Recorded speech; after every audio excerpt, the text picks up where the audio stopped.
Dana alokasi khusus yang dikucurkan dari Kemendikbud Republik Indonesia ke UPTD Taman Budaya Kalimantan Selatan tahun ini meningkat dari tahun sebelumnya. Peningkatan bantuan anggaran ini pun dipergunakan UPTD Taman Budaya Kalimantan Selatan untuk merenovasi gedung Balai Rungsari secara bertahap supaya lebih representatif sebagai tempat pagelaran sebuah karya seni. Dana alokasi khusus yang dikucurkan dari Kemendikbud RI ke UPTD Taman Budaya Kalimantan Selatan tahun ini meningkat dari tahun sebelumnya. Peningkatan bantuan anggaran ini pun dipergunakan UPTD Taman Budaya Kalimantan Selatan untuk merenovasi gedung Balai Rungsari secara bertahap. Kepala UPTD Taman Budaya Kalimantan Selatan, Suharyanti SSN, Wetakuni Prima TV di sela-sela pertemuan ekspos program kerja bersama bubuan seniman dari perwakilan sanggar maupun komunitas seni se-Kalimantan Selatan jelang tengah hari Jumat 28 Januari 2022 menambahkan gedung Balai Rungsari sebagai wadah pementasan karya seni daerah ini akan direnovasi supaya lebih representatif sebagai tempat pagelaran sebuah karya seni. Renovasi ini memanfaatkan kucuran dana alokasi khusus dari Kemendikbud RI dengan total anggaran mencapai 2 miliar rupiah.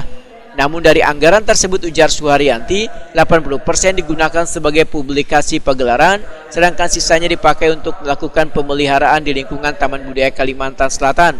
Suharyanti menegaskan, renovasi yang dilakukan hanyalah peninggian lantai gedung karena calap wayang musibah banjir beberapa waktu lalu.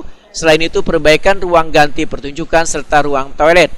Jelas lantai kita naikkan, karena kita kadang banjir nih.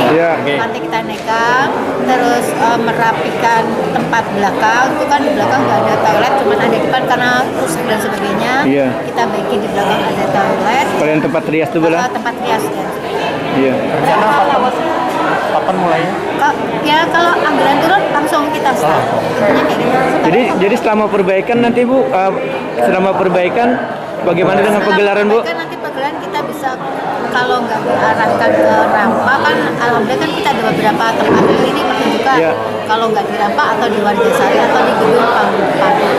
Masalah berapa lamanya renovasi ini, kita sudah kemarin ngomong sama yang kontraktornya, diusahakan secepatnya, insya Allah 3 bulan 2 bulan lah selesai. Jadi kan kita bisa. Suharyanti menambahkan, selawas masa perbaikan, maka pagelaran maupun pertunjukan akan dialihkan ke beberapa titik di lingkungan Taman Budaya Kalimantan Selatan.